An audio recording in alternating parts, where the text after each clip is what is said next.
Suck it up. To endure something painful, unpleasant, or otherwise dissatisfactory. To deal with or recover from some hardship or stress. Suck it up. Endure something painful.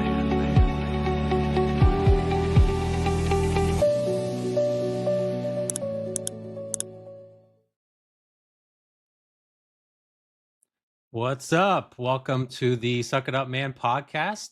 How you doing today, Josh? I'm doing good. How are you doing today, Wayne? I'm doing good. I'm excited for this episode. We got my good friend coming on here in a bit. Just wanted to remind you guys, if you are new to the program, we are live every Wednesday at 7 p.m. Eastern. Also, if you want to be a guest on the show, we're going to have our information somewhere on the screen.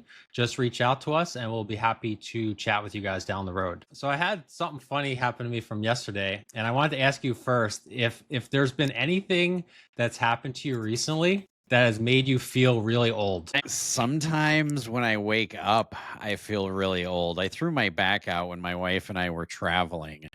And It was on day one, and I picked up the suitcase to put it up, and immediately I looked at her and I said, shit. And You she knew, goes, huh? I knew right then and there. And she goes, what? And I said, I threw my back out.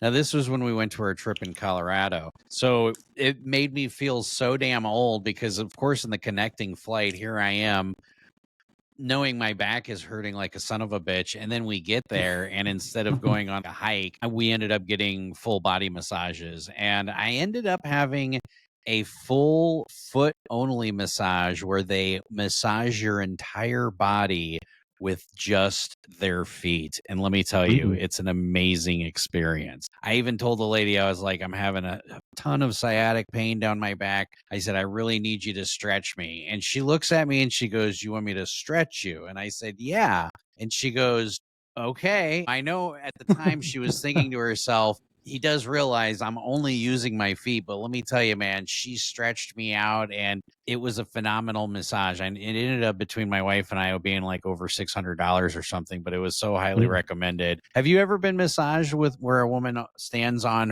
your back and massages your whole body with her feet? I've had a lot of Thai massages, as I've told you off air. Like, that's, in my opinion, the best possible massage because, one, no matter, even if it's a small 90-pound woman, if she's standing on your back, she's going to be able to get a lot of pressure, really stretch you out. But I don't think I've ever had a massage where she just uses her feet. Usually Thai massage is a combination, hands and feet, but no, that sounds really interesting. I love Thai massages too. They really stretch you out as well, but that was their specialty, was the entire body massage with just your feet. So even your hands and your feet and your neck and your head with just their feet. It was absolutely amazing. You have to try it the next time we're on a poker trip. I've had similar situations to that. I had a foot injury last year. If you remember, I was walking around in a boot for a couple months, and I'm just a lot of little things like that. I've been a runner my whole life. So now I'm 36. I'm starting to get like some knee pain and some foot pain here and there. So last night, BB and I ended up going to the movies. We haven't been there in a while, but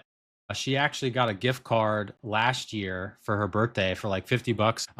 I texted my sister and said, hey, why don't you meet us at the movies? Yeah. Okay. So we went to see The Conjuring, Last Rites. So I guess this is like the last Conjuring movie. Have you seen any of those movies? No, but aren't those scary movies? They are. Yeah. So they're loosely based on the real life story of Ed and Lorraine Warren, who famously in the 60s, 70s, and 80s, they were known as the Ghostbusters, but they had a sense to feel spirits, whether you believe in that or not. So these movies are based on that. They were medium. Yeah, exactly. So this was the last one in the series. I'm not super into horror movies, but BB is. I knew what I signed up for when I married her, that I was going to be in for a life of horror movies. So we ended up going to the movies. And first time in a while, and movies starting, and a lot of these movies, they'll start out slow and there'll be like little parts where there's little creepy things popping out at you and different things. And all of a sudden, there's like somebody who takes from the left and from the right, like while you're watching the movie. No, but like it'll be like somebody goes into like a dark basement, and then there's something in the corner that you slightly see.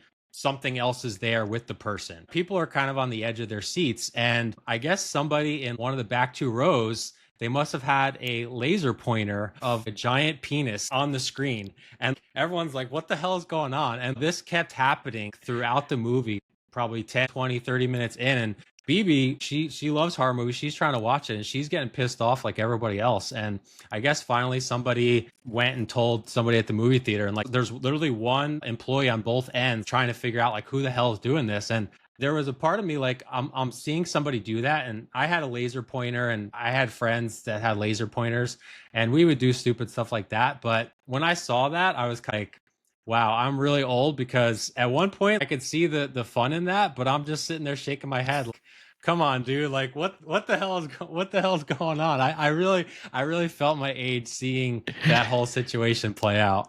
Now I understand the question of, has anything happened to you that has made you feel old? Because at that point you said, oh no, I'm the old geezer yelling at the teenagers having fun doing a laser pointer of a penis in the horror movie that we're watching. Yeah, and I wasn't as upset as BB and some other people. I was just like, kids will be kids, but yeah, like you could tell, it looked like somebody at the front row went up and told the associates to come out. The average age in that theater was 23. I mean, BB and I are in our 30s. There was a couple of people in their 40s, but it was primarily younger, late teens, early 20s. I don't know if that's the usual demographic of movies nowadays. I haven't been in quite a while, so I'm not sure. And also for horror movies, like what's the excitement, or what do you get out of a horror movie? The fact that it scares you and then you go home scared? I don't get the attraction to horror movies. I mean, Clue me like, in. I'm listening. That's the same. Yes. That's the same question I asked BB. Like, I don't know. You know me. If I'm having a tough day or something, I would much rather watch a comedy. 90s comedies are my thing.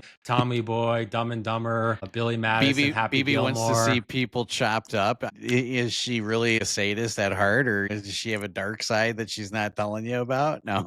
I mean, her birthday is in October, so it's pretty close to Halloween. So she's always loved Halloween and horror movies. Once October 1st hit, she's like, all right, it's October. You know what that means? And I'm like, we got to watch all the Halloween movies. We got to watch Friday the 13th. It's a tradition. Like people for Christmas, they'll watch like the same Home Alone and like all these Christmas movies. Every October, we have to rewatch like all the Halloween themed movies. And I'm just like, ugh. So this year, because we're going to be in Asia, we got to do it in September. You have to do it in September. Yeah, because we're not going to be here in October. We're going to be in Asia most of the month. So she said, okay, well, since we're not going to be here, I was thinking in my head, like, oh, great, I dodged a bullet this year. We're not going to be here in October. But she's like, no, what do you mean? We're just going to do it in September. I was like, shh. So. Yeah, you didn't go with the, hey, it's a long flight, we can watch 3 or 4 of these movies on the way over there and on the way back. Nope, she didn't let me off the hook that easily. So I felt super old, but it was a good movie.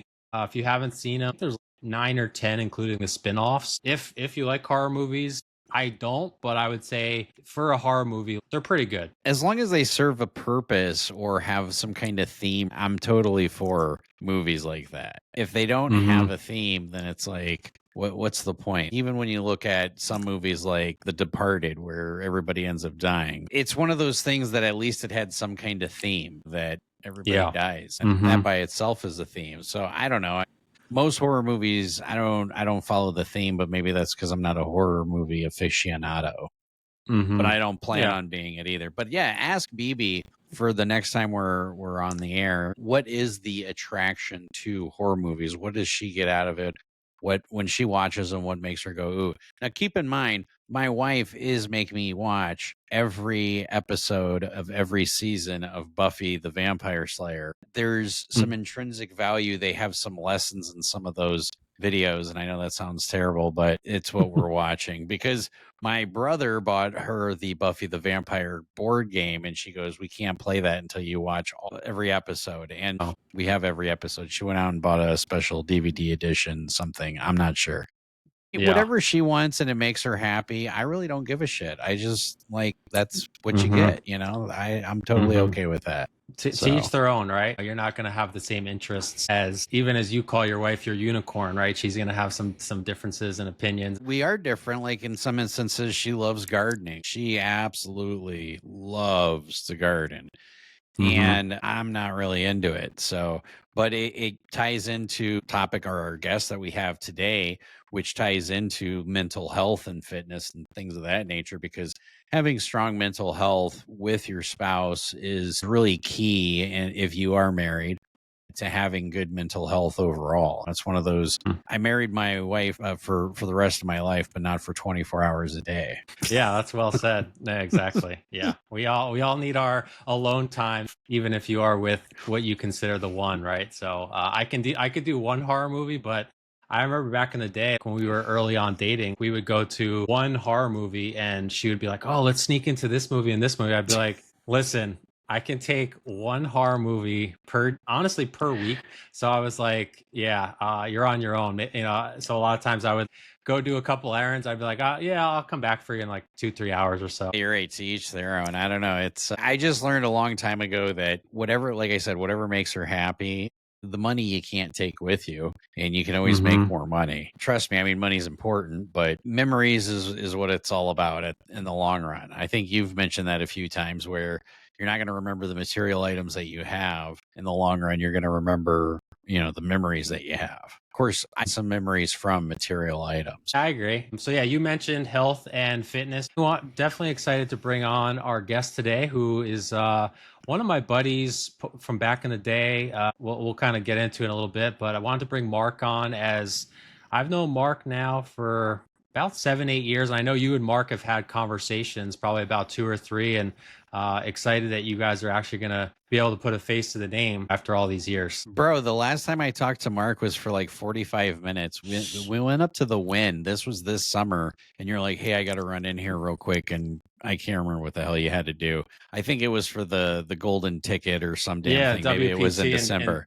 Yeah, it was in December, exactly. Yeah, it was in December, and if for whatever reason it took you 45 minutes. But I remember that whole time I got to talk to Mark quite a bit. So I don't remember anything that we talked about, but it's going to be great having him on. It'll be nice talking to him, because particularly health and fitness and mental health. Hey. Oh, there you go. It's all good. Technical difficulties. Fancy setup with my phone on my backpack. I love it. How you doing, man? I'm good. Yeah, it's good to talk to you guys. Yeah, it's been a little bit, man. You're looking swole. Oh, thank you. Well, I might have a tiny bit of a pump left. I'm actually at my sports club. Got a quick one in over here. I'm sharing this conference room with a young man doing his college work over here, so I'll try not to be too distracting to him. This is shared space. But yeah, I'm glad to be on here. To your point, health and fitness, this has always been my haven. This is the most constant thing I've had in my life, which is fitness, being active, being fit. No matter what's going on in my life, I can count on going to the gym, or even when gyms weren't open, like during the pandemic, I got so many kettlebells. I probably bought all the kettlebells in stock and just started training like crazy outside, getting all the outside time, because I understood this is like a virus that I can protect myself against. Get outside, vitamin D, get active. That's when I really got back in gear with my fitness. Now, where do you live, and what do you do? Right now, I've been in Petaluma, California for 5 years, which is Sonoma County, and I'm a personal trainer. I'm working at Coda Physical Therapy, which is right across the street from this gym. Awesome. So primarily, in addition to my own clients, I work with the physical therapists' patients. So I take them through their exercises and help them on their recovery. So you do for a living what your passion is about, which is fitness, which is amazing. Not a lot of people have the opportunity to do that. Yeah, that's a great point. I've always been the kind of person to follow my passion. Prior to this, I made a good attempt at poker, and I made some money, but couldn't cut it as a grinder for a variety of reasons, which we can talk about later. That's an interesting topic about, like, you can't just be good and you can't just win. You have to win at a certain rate. Yeah, and be consistent and be everything. Consistent and have your life roll and your bankroll separate, and like have all your things lined up. There's a lot more to it than just being good at poker. our last guest that we had on ended up going broke, Jake, playing poker, and then now that is what he does for a living. You know, it's one of those things I tell everybody who wants to try playing poker for a living is you're going to go broke once, sometimes twice, you know, sometimes Yeah. 4 times. It's part of the the growing process. But a lot of times when people go through that process, or even when they play poker and they make money, sometimes it's just easier to go work for a living instead of working at poker. But if you're doing what you're passionate about, it's not even work, is the way I look at it. Yeah, that's exactly right. I think prior to poker or anything else, I was a performer. I succeeded at the highest level. I was on Broadway.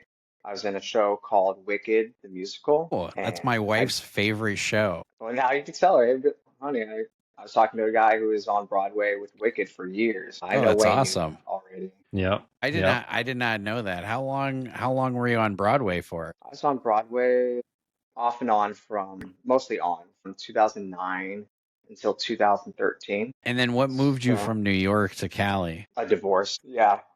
Understood. So my wife, who was also in the industry and theater, she and I got divorced, and that was a really painful time. So I needed Yeah. to get my head, back together, get my finances back together. So I did, what a lot of people end up doing, in their 30s, moved back in with their parents, which was good. It's good that I had, supportive parents. They're willing to give space for me to stay there and figure out what I wanted to do and what I Yeah, was, and you know. when you're going through a divorce, it's such a crazy time to be able to focus on your own self and figure out what you want out of life and what you want out of your next steps is huge. I remember there was a lot when I was going through my divorce. I ended up reading a lot of Buddhism and things of that nature that helped put me at ease and working on meditation and things like that. But yeah, it's one of those things where I don't dock anybody who's like, "Hey, I had to move back in with my parents and had to get refocused and reacquainted." Sometimes it's part of the experience that we all have in this human experience that we have. So after you got back on your feet with your parents, you ended up getting into the physical therapy fitness training. Yeah, so I took a little bit of a hiatus for like a year and a half of like little to no training. I wasn't doing anything. Probably when I met you, Wayne, I was in my worst shape. I was like what Mm. I would call skinny fat. Like for me. Yeah, that was Uh, like 2017, 2018 time. yeah, yeah. So I really got back in gear. Well, I was trying to get back into it right before COVID started, and then everything shut down. I got a trainer. I started working with a trainer, and then everything shut down. I was like, you know what? I don't want like this momentum to stop. So I ordered a bunch of kettlebells. I got on the National Academy of Sports Medicine. And so with personal training, there's a lot of different organizations that offer certification training courses. So you can order the books and or study online, and then you have to pass the test, and then you become certified. But this was, This yeah, is all the state 2020. board certified stuff that California Yeah, requires. yeah, it's Yeah. it's a nationally recognized certification. Okay. So yeah, it's NASM, National Academy of Sports Medicine. So I was like, you know what? I'll just study and get my certification, and hopefully I can start training people when we go back to normal. Yeah, and we talked a lot about the fitness. As far as I remember you, you've always been into fitness, but you've also really always been into mental health. And that's always been something that when we were accountability partners coming up in the poker world, you always stressed the mental game. I'm wondering, just for the viewers out there, where did that come from? And when you're going through a tough time, like what do you do to get out of it? Like after your divorce, like what did you do to kind of mentally get yourself out of that bad situation? Oh gosh, I wish I could say every single thing I've done has been highly productive, but I've definitely made mistakes and stepped on my own feet a few times in the process. Having an activity, having a way to de-stress your body can really help free up the mind, I find. Work from the outside in. We want to work on it in ourselves, but sometimes things are so like pent up in there, it's really hard to access your inner self. And I find when you fatigue yourself, when you really work hard and put your body into a fatigued state voluntarily, that helps open things up. At least it does for me. On my anger issues, because when I was working on these houses, I was sweating my balls off, and then apparently my wife's like, "I don't like working with you. You're cranky to be worked around." Maybe I got some anger issues I got to work on. And that's Maybe possible. I don't know. Maybe I join like a kickboxing club or something. You got to hire Mark as like a personal trainer. Fly him out to Michigan. He can get you on a routine. Could be a good way to do it. We could talk for sure. We can get like a little program together, just something simple to start with. Good thing The Wayne's thing not about, like just putting me right here on the spot. Thanks, Wayne. yeah, thanks. Wayne's like, your wife paid me to tell him this. I can relate to you, Mark, because I know back in my early 20s, I was getting out of a couple years of poker, and my sleep was awful. Probably because my sleep schedule was really screwed up, but I couldn't sleep for days on end, and I ended up going to the doctor, and he prescribed me Ambien, which really helped. But he told me, he's like, Wayne, you're really too young. You don't really want, like, he's like, this is going to help you, but you really don't want to be addicted to this at such a young age. And I was like, okay, well, like, what do I have to do? And I had been active for most of my life, but with poker, I put that on the back burner for a while, and I was like, okay, I just got to go back to my roots. So I literally would just do cardio like 4 to 5 times per week, and that helped me slowly wean off of the sleep medication because I was exerting so much energy and tiring my body out. And really, for the most part in my life, I've always been active, and I just find it helps me feel just way better about everything. Yeah, I think that's a great habit. I think just exercising for its own sake is good, but also the mental health aspect. When I started working out before my sessions, like before I would go to Commerce, I would feel so much better. I would not tilt nearly to the same extent as I would tilt if I didn't work out. Mm-hmm. There you go. Which is really funny because our last guest that we had said the same thing, that he had to work out every time before and going to play. Yep. And this reminds me, like, even when you were saying you're on Ambien, Wayne, I was listening to a Joe Rogan podcast where they were talking about SSRIs or mental medication and how getting off of them, the best way to get off of them is to exercise. And they found that exercising does way more, and I don't quote me on this, but does way more for you in the long run than being on those meds. Exercising is like a natural way to release endorphins and all sorts of stuff. And it might be hard to do when you're depressed or you're not feeling like working out. But Mark, what do you do? How many days a week do you personally work out? And then what do you do when you don't feel like working out to get yourself to convince yourself to work out? It's funny. There's a lot of days that I can't work out just due to my schedule. Like maybe I didn't organize my day well enough, or I just don't have the time because I work 8 hours a day. I gotta go home. I gotta be attentive to my wife, to my kids. So there's a lot of priorities that come before working out. But usually I try to get a little something in there. Probably about 4 days a week, consistently 4 days a week.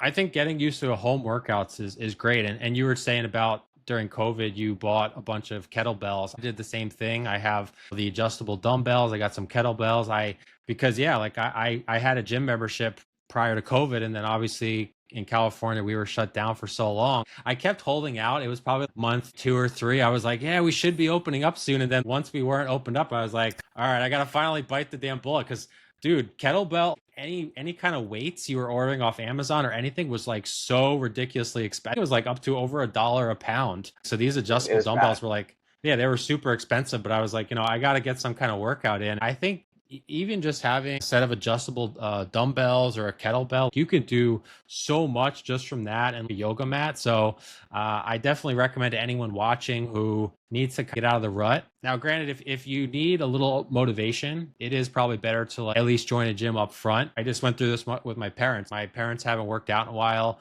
And I told my dad, listen, just join the gym. We ended up looking up one that had a bunch of group classes, right? Because even if you're going in and you're feeling a little lazy and shitty, you're going to be motivated from the fact that you're in a group of 20, 30 other people there. And you don't want to be the unmotivated guy in the back that's not doing something. So that might be good to start. But having some kind of weights and ability to work out from home, I think is huge for sure. Yeah, I think having that option is good. I definitely exercise the home option probably once a week just because I just can't get in the gym. Would I have a better, robust stimulus at the gym? For sure. I can lift heavier and I'll go a little bit harder because I have the time and all the space. If your options are do something or do nothing, well, you should do something even small. Start where you're comfortable and do something that is at least somewhat interesting to you. I like lifting weights. I don't like cardio as much. I'll do it, but almost everybody has something that if I would say either they like something or it's at least tolerable. We'll do the tolerable thing. If that's going for a nice walk, do that thing. As long as you can do it and you start to be consistent and you do a little more, a little more, a little more, you'll make progress. Yeah, for sure. Did I ever tell you guys the time when I bet $2,000 on a weight loss bet? I have not heard this story, but I'm interested in hearing about it now. That's a great motivator. Money, Oh my God. or it motivates for some people.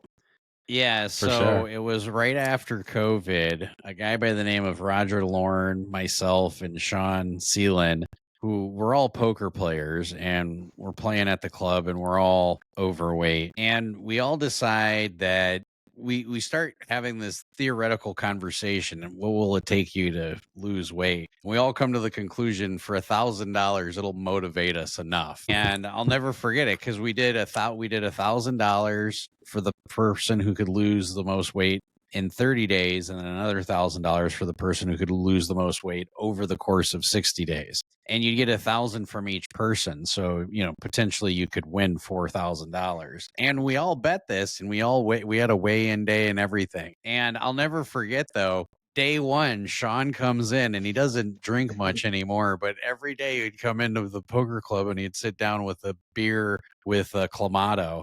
And day one, here he is drinking a Clamato. We're like, there's no way you're going to win this challenge. And no, he didn't win it the first time. Roger ended up winning it all. I can't remember what his strategy was, but I remember I worked out like a son of a bitch those first 30 days. I was determined not to lose the first 30, and I didn't. And I ended up losing the second 30 though, because after that I was just, I don't know, I just wanted a break and I just wanted to eat a Twinkie, I guess, or something. I wanted that. Yeah, those frosty treats. But I also remember at that time, my most common workout was literally at like 2 or 3 o'clock in the morning. And I know I'm more of a night owl.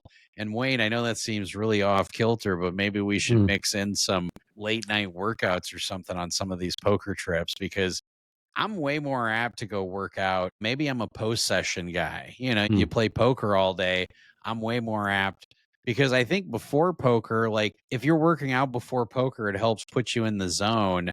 And there's other things that I need to do to get in the zone that don't include working out, for better or for worse. I'm more of a morning workout person, but I have gotten used to working out at night recently because BB loves working out at night. It's really based on her schedule too. I'll definitely throw in some night workouts with you on some poker trips. We've done some hikes and some other things, so it definitely helps. I mean, if you can get somebody else to be an accountability partner, maybe it's your wife or like a friend, that can definitely help get you out of the rut when you haven't worked out in a while, for sure.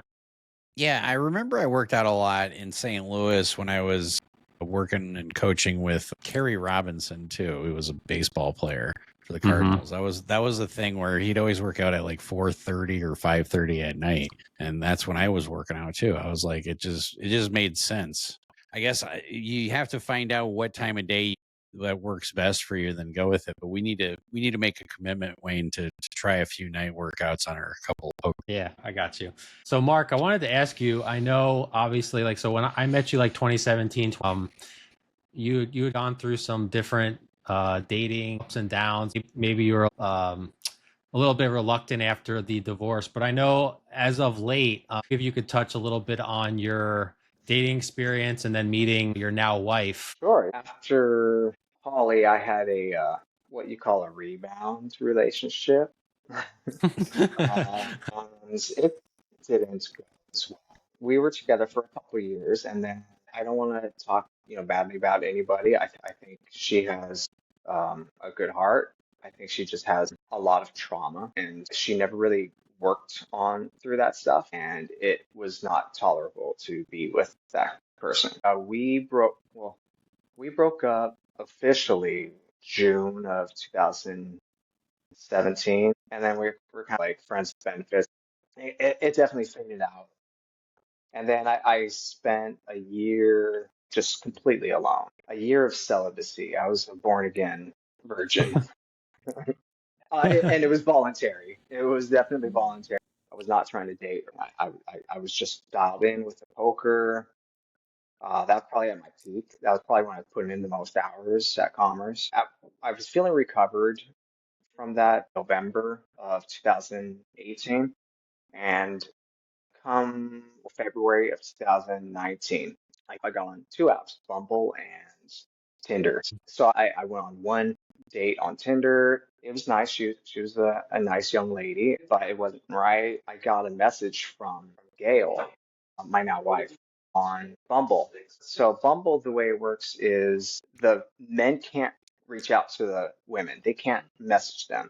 The women have to message the men first. So you can't just be like, "Hey girl, what's up? Here's my cock," like they actually have to like engage with you. And then if your response is "here's my cock," well then that's on you. And then they can be like, "Okay, next," or "Oh, that's very nice. Tell me more about yourself."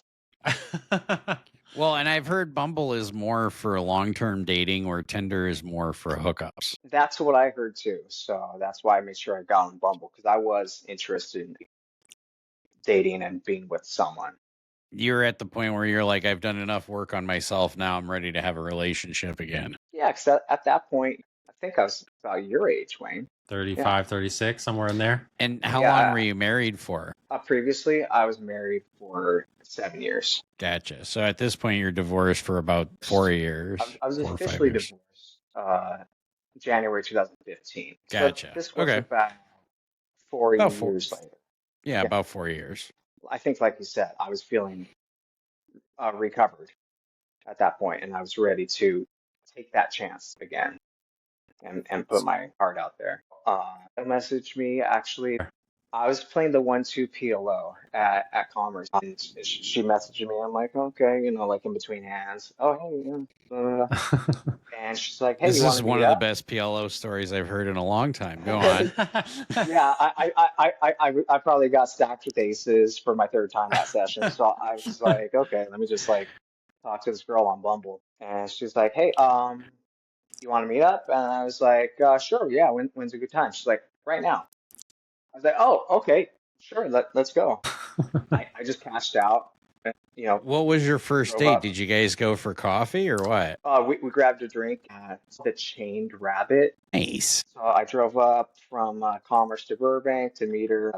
Just to meet a random girl because you don't even know if they're going to be crazy or what. Yeah, Might as well take some basically what- chances, right? It's either that or play 1-2 PLO. What's the best that's going to happen? You win 3 or 4 grand, or you meet the love Yeah. of your life. I think I'm getting in the car every time. I agree. I thought that gamble was going to be the right one. Yeah, So- it definitely paid off. It did. We ended up chatting for 4 hours. Holy Oh. balls. That's when you I know it's couldn't the right believe. stuff. Yeah. Yeah, it was the right stuff. We closed down the bar. And I'm curious. So when you guys matched on Bumble, she has 2 kids from a previous marriage. Is that something that she put on the profile, or is that something she brought up during that initial 4-hour conversation? I knew that she had kids because it was in her Okay. profile. When you're like doing all your settings, it'll ask you, "Are you open to dating people with kids?" And I put yeah, because women around my age often have kids. You know what I mean? So Sure. I would be cutting out a lot of opportunities if I was like, no, only women without kids. Also, I like kids. I'm an uncle. I've been an uncle since I was 7, so I've always been around kids. And some of my favorite people are kids. They're brutally honest. If you ever want to know if your outfit looks good or not, or any other thing, just go ask an 8-year-old. They'll tell you exactly the right answer. For sure, 100%, and they'll let yeah. you know if I'm looking a little fluffy. They'll be like, "Hey, what's that?" Squeeze your love handle. Come on, Oh, man. thank What are you doing? Yeah, thank you. I almost forgot about that. Thanks for reminding me. So I'm wondering, I mean, I know you obviously didn't mind, but I'm wondering if there was any kind of pushback from friends or family? Because you hear about the stigma with single mothers, right? Where, oh, Yeah. like you don't want to deal with them. They got a lot of baggage. So was there anyone close to you or anything that said, dude, like, what are you doing? You're taking on a woman and 2 kids. Did you get anything like that? Or was everyone pretty supportive of I think everyone was pretty cool. I wonder if my parents were a little like curious or concerned. Mhm. They're not the type to explicitly be like, I wouldn't if I were you, or I why are you think your doing parents this? by default would be concerned. Yeah. I think just by default they would be concerned, because I know if it was my kid getting married to somebody with other kids, I would be like, well, how much of a conversation have you had with the other kids and the relationship with the other parent, with the Mm, biological father and stuff like that? Because yeah. I think that all comes into a conversation. On what date does that enter into the conversation? I'm just asking for all of our listeners out there. We discussed it a little bit in that initial 4 hour conversation on our first date. Cool. So she was real cool with discussing all of that. Yeah, like now Wayne knows this. She does not have much of a filter. Wayne Wait, knows wait, this. No. you're And telling me BB there's a knows this. female Josh out there? No. Possibly. Might have to, Like yeah, set up a meet. part Josh, part BB, because Yeah. she's also like into horror and like murder mysteries. It's not my thing. I'm like, okay, honey, I support you. If you really want to watch it, I'll watch it with you. But Well, I'm but gonna I think stay. that's great that even in the first date, if you guys get to the point where you're talking about her kids on the first date, obviously you have a huge connection there, because she has to feel comfortable enough to talk to you about that to begin with, versus just, somebody that's going to like freak her out or creep her out. We didn't go super into details regarding them. We did go into some details about her breakup with her Yeah. ex and that relationship, because that's, a crucial point. Like you said, you need to know what is the relationship between the ex and the children and the ex and your prospective girlfriend. Yeah, I always call that the situation. Did you ever That's the have like situation. yeah, did you ever have the situation create any conflict when you guys were dating that you did not see? And if so, how did you overcome some of those conflicts? He's more active with the kids now since we moved back up here from LA, which is Gotcha. why we moved up here during the pandemic because we needed help with the kids. So I think the pandemic was, I hate to say a blessing because it was really horrible for a lot of people, but it was a blessing that it got us out of LA. It got us, get the kids closer to their biological father. Well, and kudos to And you and your wife for moving up there so that way the kids can be closer to their biological father. I think that's amazing. My hat's off to you. Like that's it's all Gail. Take your hat off to Gail. It's 100% hats her. off to Gail. Absolutely. No, Um, but I'm impressed. That's not commonly found in today's world. she's a very bright and pragmatic woman. Ultimately, she will find like the most logical decision if she has enough time to think about it.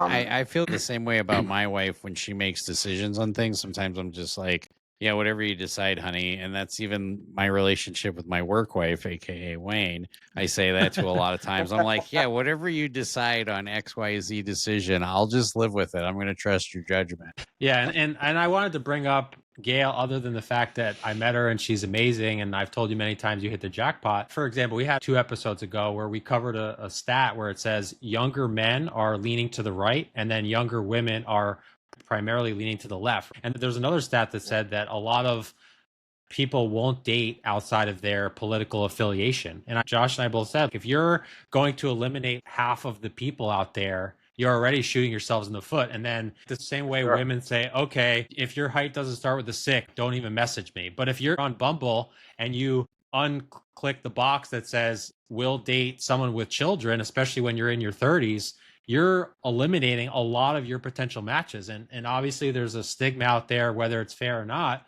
but you're proof that there is some amazing single mothers out there. You just have to give them a shot. And I think everyone can learn something from that. I think that's why there's so many people that are single, especially younger guys in their 20s, because people are just eliminating so much of the target market off the bat. Oh, you don't have the certain height. oh, you have a kid, where if you're just open, why not just meet someone? The worst that's going to happen, you go on a date and it doesn't work out. Okay, cool. On to the next. You don't really want to say it. It's like a numbers game, but in dating, especially with online, it really is. I can see if you're in your early 20s to be a little bit more picky. But yeah, I think the older you get, I think the less picky you have to get. Once you're in your 40s, to say something like, oh, I don't ever want to date somebody who's ever been married, it's like you're eliminating so much of the field there as well. For sure. What you have to do is you have to decide, okay, I have to find some like career boss lady in her 30s or 40s who's never had children. And maybe there's a reason why she's never been married with children. Maybe she's not compatible with anybody. Okay, so she's a boss lady, like she's a career woman. Why do you think she's going to be interested in settling down with you? And then the other option is a very young woman. I understand why some, middle-aged men might be interested in that, but what are you relating on? What's your common grounds? What do you have in common other than you like her young body and she likes that you can get her nice things? Okay, if you want a transactional relationship, I'm not judging that, but you have to say that's what it is. But if you're honest and you say, I want a partner, I want an equal, I want someone that is going to challenge me and I'm going to challenge them and we're going to support each other, then you need to be a little more open with the kind of people that you're interacting with. I think it's an amazing point you just brought up. And a lot of times, everyone wants a super attractive spouse, but I think what you just touched on there, compatibility is really more important, because you're not just going to be like hooking up 24, maybe at the beginning, but after a while, a certain time, you're going to be doing things together. And if you have nothing in common, I think huge age differences don't typically work out. There is some exceptions to the rule, but like you said, if a guy's in his 40s and he wants to date the 21-year-old who can basically be his kid, that's great, but it's probably not going to be a long-term thing. It's probably just going to be a hookup for a little bit here and there. So I think if people just rated compatibility and connection higher on the list, I think a lot of people would be better off, in my opinion. What are the things that make people compatible? What do you think? Shared experiences, shared values? Yeah, I'd say similar values, common interests. BB and I, for example, and we love traveling, so we don't put that much of an importance on material things. We live in a small apartment that we rent, so we are giving up a little bit of the long term by not buying something, but we also live in one of the most expensive states. So by renting, we're saving $200 to $2,500 a month compared to what we pay for a mortgage. And that's money that we bank up. In a couple of weeks, we're going to be in Asia for 3 weeks. Like that money that we're saving, boom, we can go on an international trip now and still live comfortably. I mean, I was in real estate during COVID, and there would be so many clients that are now house poor, where they just think, oh, my mortgage is $3,000, $3,500. They don't think about all the additional expenses. You got your taxes, insurance, the roof collapses. You got all these different expenses, and then your mortgage payment wipes out your income. You can't travel anywhere. You could barely pay for food and gas. All of your capital, all of your equity is in one thing, and you live in it. That sounds terrible. I need to convince you, Wayne, to convince BB to work remotely, and then I'll sell you one of the houses that I'm selling here. It will be like halfway your even rent payment is right now for your mortgage, and then that'll give you even more money to travel the world. Yeah. That's another matter. Yeah. So we've talked about it. We're going to be in Asia. BB's been to Asia 2 separate girls trips previously. We threw out the idea, who knows, maybe Asia. You can buy a condo in Tokyo with an ocean view for anywhere between $50,000 and like $140,000. I'm like, that's crazy. Yeah. Or you can get a condo in Thailand, I think, for $120,000. Let's do that. If I didn't have 4 wiener dogs, that's probably the route my wife and I would take. But we have 4 wiener dogs, and then she even informs me last night, she goes, I think I want a big dog, because she's always had a big dog. And I'm like, we have 4 sausage dogs. We don't need another big dog, but I'm not going to stop her. If she wants to get a big dog, we'll get a big dog, because that's part of her joy and mental health and fitness. I'll give her whatever she wants. Do you guys have any pets there, Mark? No pets. Both the girls, Gail and Sophia, are pretty allergic to most pets. Plus we live in a 2-bedroom apartment, so it's a little tight. That would be a little tight, especially with kids. And then I know, Wayne, you don't have any pets either. See, maybe you guys both need to move to the Midwest, get some pets. That's true.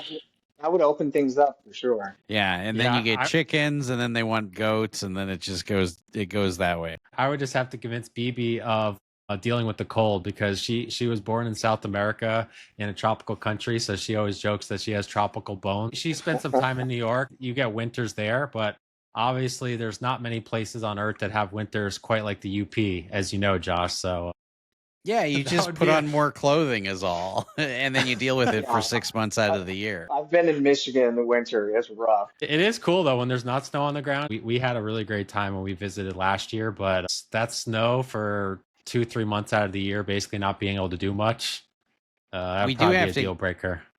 I have to get you up here because we didn't do the US 41 all the way north for the fall color tours. I know we Oh, went no, up north yeah. a little bit, but we didn't go all the way north. So next time we'll just do specifically Copper Country and go up that. We'll probably plan that for next year. Okay. Wait, what is this The tour? fall colors tour. So in the Upper Peninsula, it literally has the most beautiful colors in the entire world when the colors change and all the trees, because we have so many maple trees and sugar maples. So there US 41, which goes all the way down to Key West, Florida, all the way up to the end of the Upper Peninsula of Michigan. You go up that road and it's a windy, hilly road, and then the trees canopy over the highway. During the fall colors, it's really common that people will be taking photos in the middle of the road. It's like the Instagram photos that you see. But we have that every year up here, and it's absolutely beautiful. But it's funny because while you're going up there, at the end of US 41, there, before you get to the end of US 41, there's a measuring stick on the ground, and it goes up about 35 meters because it shows you what last year's snowfall was. And it's usually somewhere between, 27 and 29 meters or something like that. We get like 200 inches of snowfall every year. So it's a lot. It's a shit ton. But Yeah. it's interesting because it shows you that, and then it says now you've reached the end of US 41, turn around and go 2,200 miles to Key West. And I've been on both ends of US 41. It's fun. Take pictures. Take a fun trip. But I'm all about the experiences. You're talking about things that you share in common with your wife.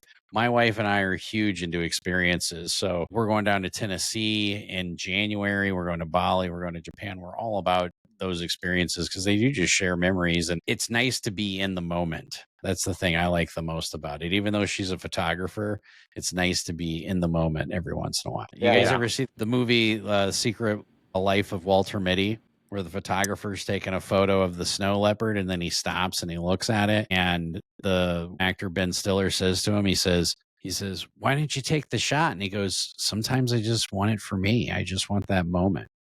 That sometimes I'm that way. Even though I vlog a lot and even though my wife takes photos a lot, sometimes it's like, that one's just for me. I have some of those surreal moments. I think I have those with my kids. Oh, where yeah, I absolutely. want to get my picture out, record them, and like take a picture. But sometimes I'm too in the moment, and I just want to just absorb How old are your the kids? moment. Sophia just turned 12 today. We had a party for her. A bunch of her friends came over and skated. I do and all the not girls envy wanted you. to, The parent of a teenager is Yeah. lots of headaches. That's when most men go gray and lose all their hair. have like a 6 head right now. So, but it's all on the top at least. Yeah, Pretty no, well. it's looking good. I'm definitely gray in a lot of different spots, and I've got like a gray beard. It's just like that's part of life, but I'll take it. I'd rather take gray hair than no hair or passing away. That's for sure. But yeah, 12 years old.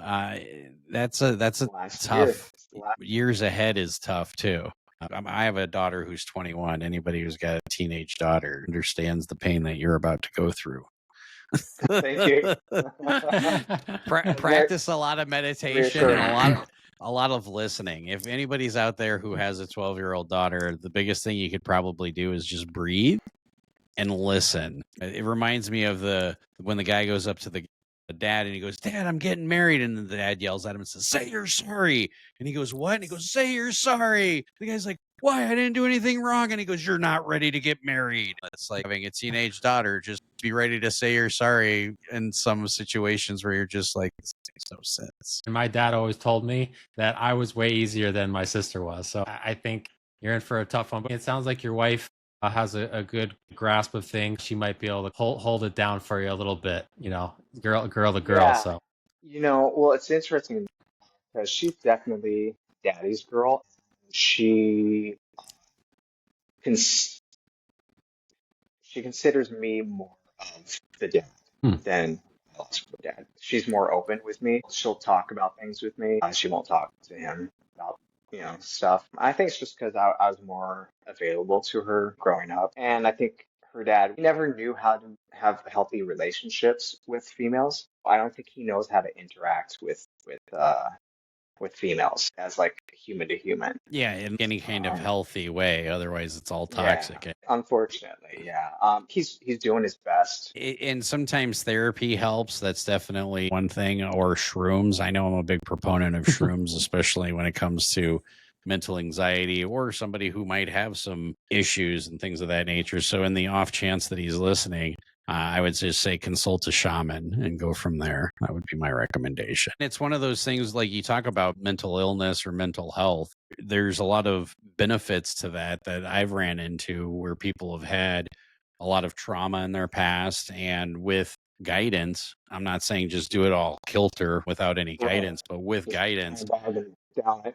yeah, no, don't do that. But if you have somebody who's very experienced in that realm of healing and trauma, I encourage people to look into that more. I come from a biased opinion. I've found a lot of people who've said it's helped a lot. I think that's a cool perspective. And the thing about like traditional therapy or talk therapy, a lot of men are turned off by that. Sometimes talking about your problems doesn't feel like you're taking action. It just feels like you're stewing in it, even though it probably is helpful to an extent to stew for a little bit, just sit in the shit for a while, and then be like, okay, this is how I'm feeling. This is why I'm feeling this way. Now what? Now, what am I going to do about it? Right. So the now what until you've been in the shit. So I think the problem is he's always been therapies for crazy people or whatever. He's like a lot Not of a guys then. It's coming around a little bit. I remember a couple of years ago, one of the players on the Philadelphia Eagles, he came out and him and another player, these are offensive linemen. So they're like 350 pounds, like mountain of men. And he literally, and this other guy said that before games, they would have so much anxiety that they would literally vomit before games. That would, I guess, help them deal with whatever they're dealing with. So I think it is very slowly starting to become a little bit more socially acceptable for men to open up about their feelings, but we still have a long way to go, especially with all the issues that guys have, myself included. We're all kind of learning on the fly. But yeah, the first step obviously is talking about what your issues are and just being open about it. Yeah. I think part of this podcast, this suck it up thing is we've been told to just shut up and keep moving as men, just shut up and keep moving forward. From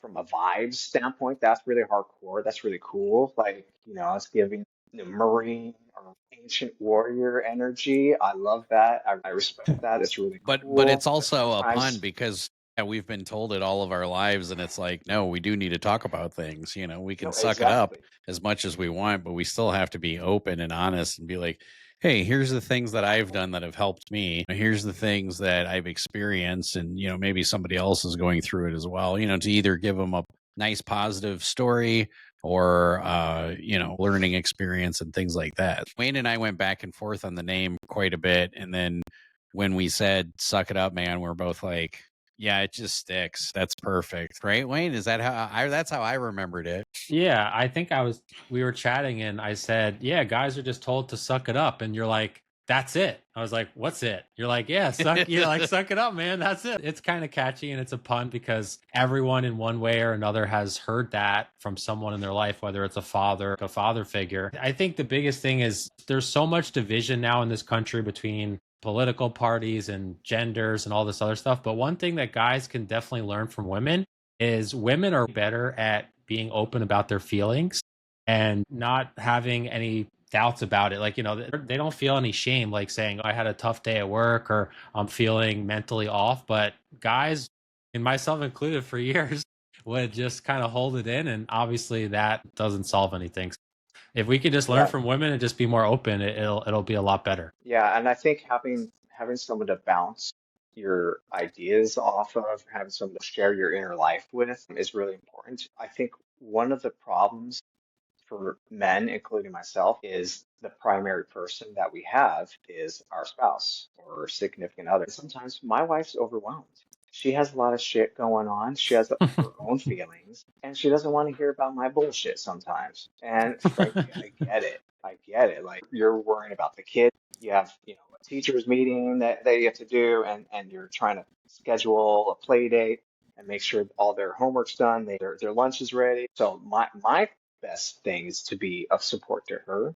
I'm going to be honest, but sometimes I won't give her everything. I won't give her the entire weight of what I'm carrying because it's not fair. I don't, she already has a disproportionate amount of the household weight on her as the mother of two children and the primary organizer of the household. I do my best to participate and not be a bump on a log. I'm definitely active, but she does the brunt of that work because frankly she's better at it. She's a better organizer. I think women on average are just better at those activities than men.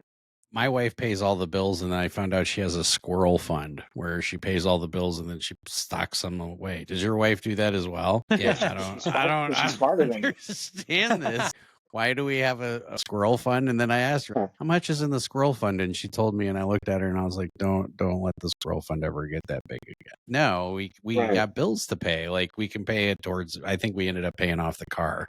Like the one car we had a loan on for 3 months. I was like, let's pay that off. Yeah. Mhm. I mean, it really depends on where the money is. Obviously, if your return on that money is going to be higher than what you're paying in interest on the car, sure, keep it there. That was the other thing I was having the conversation with her. She's like, well, I like having that much money in the savings account. I'm like, honey, the money in the savings account is making us like 3.5% interest. The car loan's like Right. 7%. I'm like, pay it. We could just go out in the front yard and start lighting $20 bills on fire. But I like to do that after a PLO session myself. I'd had the rather right do that idea. then. Yeah. She had the right idea. It just wasn't going in the right place. Exactly. Finances are a big thing in relationships. I talked about it in the last episode. It was one of those huge. things I had right away. When I met my wife, she was upside down on her car, meaning she owed like $5,000 on her car and it was only worth $3,000. And I said, it's one of the first things we have to take care of. I said, because I'm just never going to be in debt again in my life. I had a bankruptcy. I think it was January 17th, 2009. I was absolutely piss poor broke. And it's something that I'll never have happen again. I had $52,000 in credit card bills. My wife, did I mention, had 52 different jackets and 117 different pairs of shoes and 32 to 35 purses. But of course, it was all my fault why we went bankrupt. But Time for a lot of people. 2009. yeah, it was right after the housing market took a shit. I did. I had my mortgage payments went from $544 a month. I'll never forget it. I was one of those people that got so pissed at the house. I'll tell you what I did. But my mortgage payment went from $544 a month to $1,600 a month overnight. My one mortgage payment was $544, and then the next month it was $1,600. And I remember calling them, and I remember being on the phone with them, and eventually I'm like, I'm not paying you fuckers. I was like, you guys, what? It literally went from $544 to $1,600 a month. It was just absolutely outrageous. Crazy. Oh yeah, dude. I sold everything in that house though. I posted on Craigslist, landlord special. You want to buy the light fixtures? I'm selling everything. Light all this shit on fire. I was so pissed at that mortgage company, for better or for worse, but I had landlords come in, they bought the sink, they bought the toilets, they bought the lights, they bought everything. I was just like, screw it. It's a fire sale. When you're that pissed at a mortgage company, they were just completely unreasonable. I remember having negotiations with them for like a whole year or a year and a half until eventually I just said, fuck it. And when I did say fuck it, it was fire sale. I was at that point where it didn't matter who I was talking to. You're right. 2008, 2009, if you had a house and a mortgage that went that way, I was one of those guys. It was nutso, dude. It was just absolutely fucking bonkers. And you're paying as much as you can. They're squeezing you for every little juice that they can get from you. And then eventually you're like, I can't keep this up. And you're like, I'm going to give you the keys back. But before I do, I'm going to tear the shit out of the house and you're going to give me a couple $1,000s on top of it. which is what ended up happening. Like, Legally, you're yeah, allowed to do that. I know that sounds really shitty, but maybe that's the reason every time I flip a house from a tenant, it's $10,000 to fix because they do so much goddamn damage. That's why I'm selling my houses. I'm done being a landlord. I'll be an Airbnb landlord because the worst I've seen on an Airbnb is I saw college kids move my 400-pound pool table once, and I saw one lady bathe 5 Yorkies in my bathtub the morning that she left. That was it. I only know that because I saw the bathtub afterwards, and the next door neighbor told me, yeah, she had 5 Yorkies, and the only way there is that much fucking hair in a bathtub is if she bathed all 5 of them. But that still only takes a day to clean up. Tenants that live there for a year or two and then have dogs and cats, yeah, good luck. It could take you a couple months to fix that damn thing. yeah. But I'm done with it. It's on the market in the next couple days. I'm pleased to be done with it, but finances in a relationship definitely important. What was your conversation with your current wife, Mark, on finances with the relationship? Because if you guys are talking about kids in the first 4 hours, you guys had to talk about finances probably in the first 3 dates, I would think. Yeah, we talked about it. When I met her, I had just finished paying off a bunch of credit cards. So at that time, I was debt free. I got a downswing in poker. I was financially stressed because I was pretty aggressive with paying off all my stuff from before, from when I wasn't working. I was kind of counting on not going on this downswing after paying off all these credit cards, and I'm pretty stressed out. I didn't tell her that, so I was kind of withholding with that situation.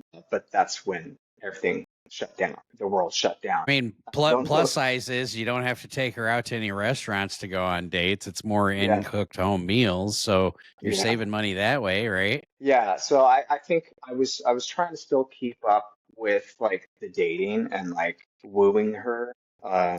So what's one piece of advice you could give to people, especially in awkward situations like that during COVID? I'm sure some people can extrapolate it for today's world. For the people who are listening, what one piece of advice would you give to people while you're wooing somebody who, say, for example, you're going after the boss lady who's like incredibly busy, or for example, during COVID when it's like all this shit's shut down, what do you do? I feel like what I could do, what I could have done differently was be more forthcoming with my finances and not try to wine and dine her so hard and then like rack up my new credit cards. I just like I said, I just paid things off and then I started dating her while I was on a downswing. And I was trying to like take her to all the nice, theater stuff because she loves theater, which is how we kind of like related. Sure. She grew up doing like musical theater. Oh yeah. So of course you guys are going to talk, especially with being on Broadway. Yeah. So, I wanted to take her to all the nice things and have a lot of great experiences with her, which to this day we treasure those times and those experiences. Probably was not worth the financial stress of racking up debt once again for myself that I then had to pay off during a time when there was no work to be had and no games to play. Now, did you tell her after like so many dates, hey, this, just so you know, I'm not used to shelling out all this money? Sometime during that summer, I was like, hey, you know what?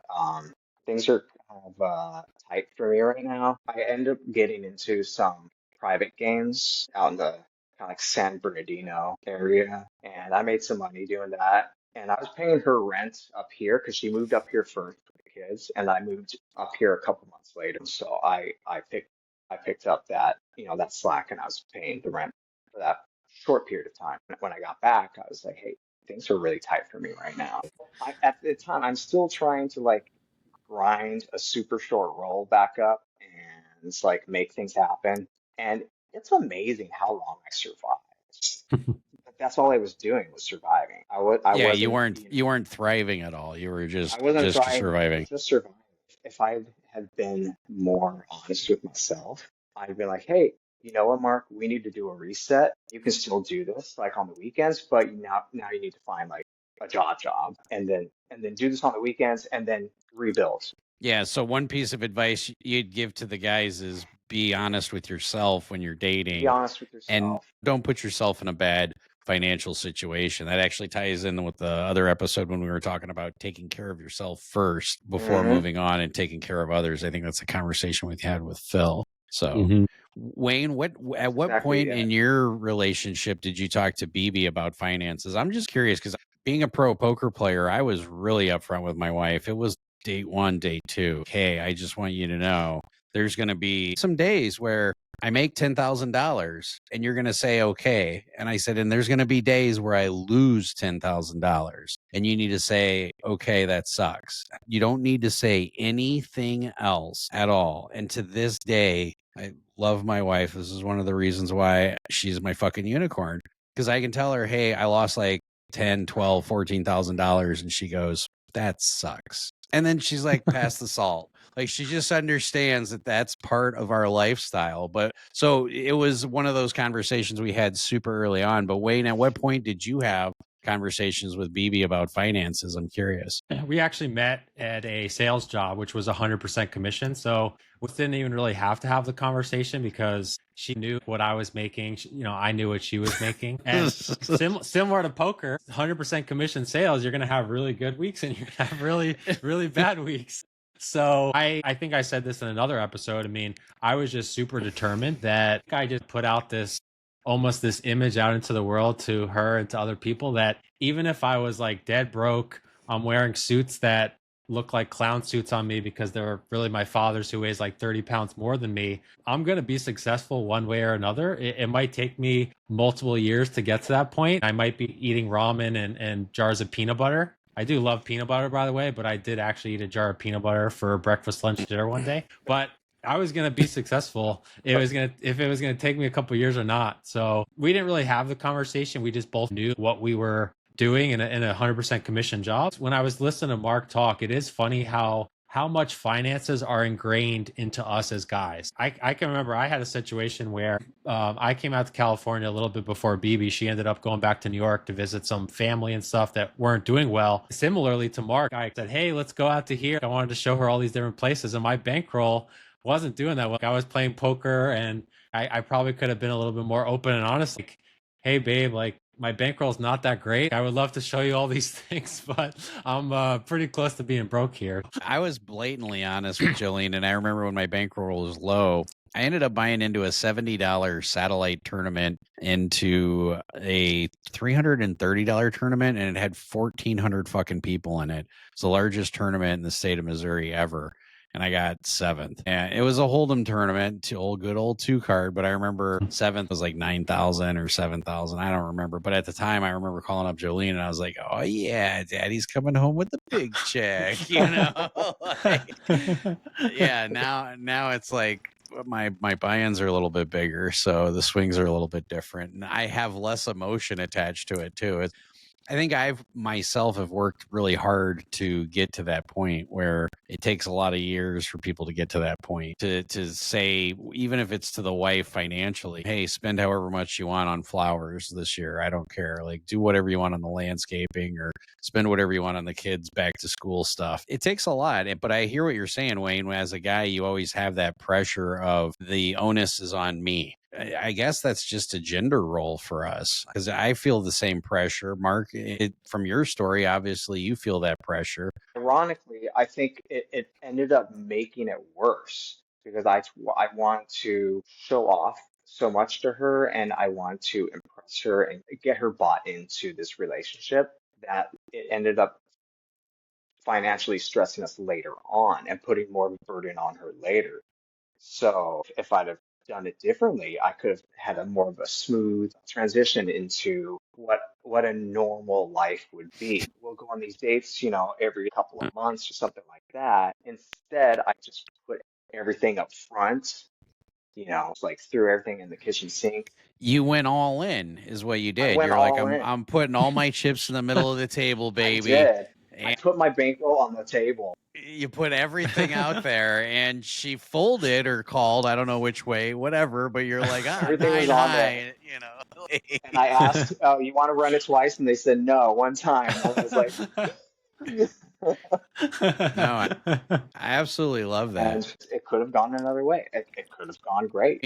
Life variance, poker variance, but it was not the responsible thing. I should have done it in a more systematic, conservative way. So for anybody who's listening, just be way more honest with yourself, especially if you're dating, and be honest with the person that you're dating. If they tell you something like, oh, then you're not the guy for me, because I've seen a bunch of those TikTok videos where they pick up a lady and then they're ordering like $300-400 worth of food, and the guy's like, I'm out of here. Screw that. If that's all you're out for. Well, to be honest and just be like, this is what we can afford. I guess that's one thing I really appreciated with my wife is with the experiences, they don't have to cost anything. Kayaking on a lake is just perfectly fine with her. Mm-hmm. Well, Mark, we definitely appreciate you on the podcast. We do want to ask you one question, and then you get to ask the next guest any question you want, not knowing who the next guest is. Does that make sense? Yeah, So yeah. the question that our last guest had, which was Jacob Steins, his question that he would like to ask you is, what would you do if you knew you could not fail at it? If I knew that I could not fail it. Correct. It's an interesting question. I knew it was going to be a deep one when he told me that's the question he wanted to ask the next guest. I was like, oh, Yeah. that's great.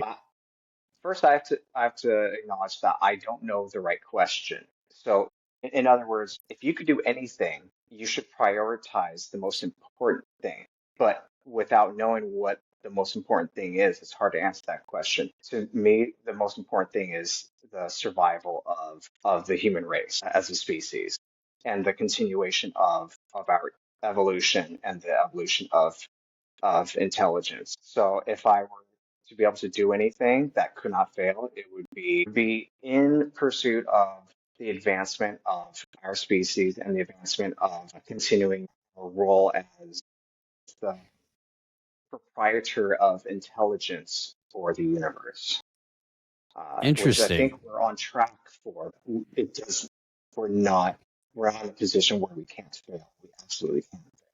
So if I could do anything, I would participate in that. Unfortunately, I lack the training and intelligence to be of any value to the industry. No, I think a great that's answer. Yeah, I think that's a great answer. And what question would you like to leave for our next guest? If you could have any moment over again as a redo, what would that be? That's a great question. What moment in your life would you do over again? Whether it's to do it the same or to do different. Oh, I like that. Maybe the best way to phrase that is, what moment in your life would you do over again? And would you do it differently? Mine's pretty easy. I'd not let my kid leave my house to move to California. About That's an that before. instant button right there. I already know which one that would be for me. Yeah, that's awesome. I think we've covered everything. Again, if you guys are listening and you're listening on Spotify, we are live every Wednesday at 7 p.m. Eastern Standard Time. If you do want to join us and be a guest on our podcast, or if you have a topic you'd like us to cover, go ahead and email at the email down below at support@suckitupman.com. We appreciate Cool. you being on with us here, Mark. It's my pleasure, guys.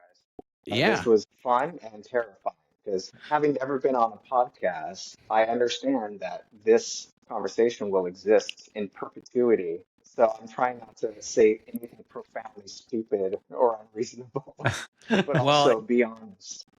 It's always important to be yourself no matter what. And the most important thing that I try to stress to people is we're all human. We all fuck up. We all make mistakes. And sometimes it's recorded live on a podcast. But I know Wayne and I are going to make some mistakes here down the road, but what we can do is learn from our mistakes and keep moving forward. I didn't know his whole story. The fact that he was on Broadway really surprised the shit out of me because I have a love for the music and the performing arts, but I didn't want to go too much into that because he doesn't do that anymore. But I absolutely love actors, musicals, all sorts of shit. I mean, a couple weeks ago, I made my wife watch The Music Man, the 60s or 50s show. She just looked at me probably the same way I would give her some looks at Buffy from time to time, even though Buffy the Vampire Slayer has some important teaching moments and it's quirky. That's part of a relationship. You know, you're going to both do things because the other person wants to, and I think that's okay. I think that's normal. Are you into musicals and theater, Wayne? We've traveled a lot and we've gone to movies before, but we haven't done any musicals. My wife and I are going to Phantom of the Opera in Chicago this January, and I'm pumped because I've never seen it, but it's apparently one of my wife's favorite shows besides Wicked. But are you big into musicals at all? Not so much, but BB did mention the next time we go back about potentially, hitting a Broadway show in New York City. So that's on the table. I've never been. She has a couple times when she was in college in her early 20s, but it's not. You've never been to a show on Broadway? I've never been to a show on Broadway. No. Holy shit. Okay. So it's shocking. So if I don't go with BB, then you're going with me. Yeah, if we go to New York, you're going to a show on Broadway. No, you have to.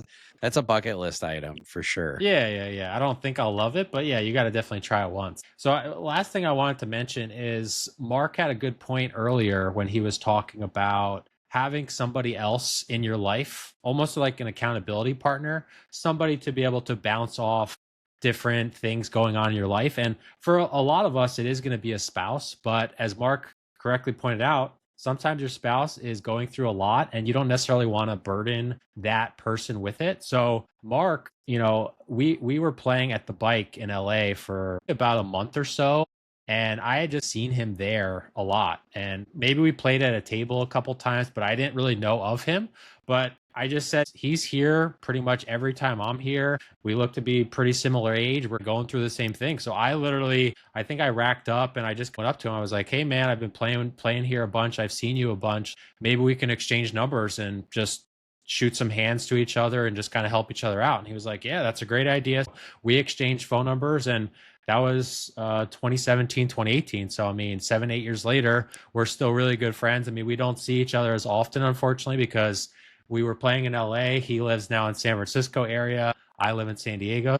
We just don't see each other as often, but that's just an example of when you see somebody who you're going through the same thing, right? We're both in the poker industry. We're both going through the ups and downs of it together. Having somebody like that is really helpful. So if you see your opportunity, don't be afraid to take action. And what's the worst he's going to say? If he's like, no, sorry, man, F off or whatever it may be. I guess from sales, I'm used to being told F off. So if he told me to screw off, whatever. But I think when you see an opportunity, just take it. As Wayne Gretzky says, you miss all the shots you don't take. Absolutely. And here's the other thing. Don't you think it's funny how all the poker vloggers are just like, they're all paired up together? And when you're talking about having somebody to bounce things off of ideas and things of that nature and understanding the ups and downs. You look at like Nemi and Owen were the first two, you and myself. You look at even like Sethi and Casino King or Abby and Corey. You pair up with another person, vlogger, because they understand all the shit you go through. They understand the ups and downs, and it's something you can vent to them about, and then something they can vent to you about, or just see if you're being completely off kilter. And yeah, I've always had that respect with you in our relationship where I can ask you a question, then you can tell me, and you do give me your honest opinion all the time when you're like, well, maybe Josh, you're down $8,000. You probably shouldn't be playing online as well as live at the same time. And I'm just like, I'm stuck. How do you think I'm going to get unstuck? But it's sound, solid advice that I would give anybody else as well. So I always appreciate that. Even if you're happily married, if you're in a very unique industry like poker or scuba diving, or you're a surfing instructor, whatever it may be, like people in your industry are going to have a much better understanding of what you're going through day to day than your spouse, right? Your spouse has most times a different job than someone in the industry. And they can have different hours too. Yeah, they can be doing 9 to 5 when you're playing poker. And a lot of times you're going to be there till 9, 10 o'clock at night, if not later. Yeah, I told people all the time, the most commonly asked question I received when I started out was, hey, Wayne, what material did you read to get to where you are? And I literally said, no, I didn't really read much material. I had an accountability partner and a close friend, Mark, who I would just shoot hands to, like, hey, I had ace, queen 10 here. I did XYZ. Like, what would you have done? And like, we'll just bounce hands back and forth. And this was, years ago. And that was super vital information for me to learn. And that's really what helped me come up in PLO. So, oh yeah, take the opportunity when you can. If you see someone that can be an accountability partner, friend, you just got to take it. I like it. Solid advice today. So yeah, again, if you want to be on the podcast, shoot us an email. We are live every Wednesday at 7 p.m. Eastern. And I think that's it. I think we'll see you guys in the next one. All right. Peace.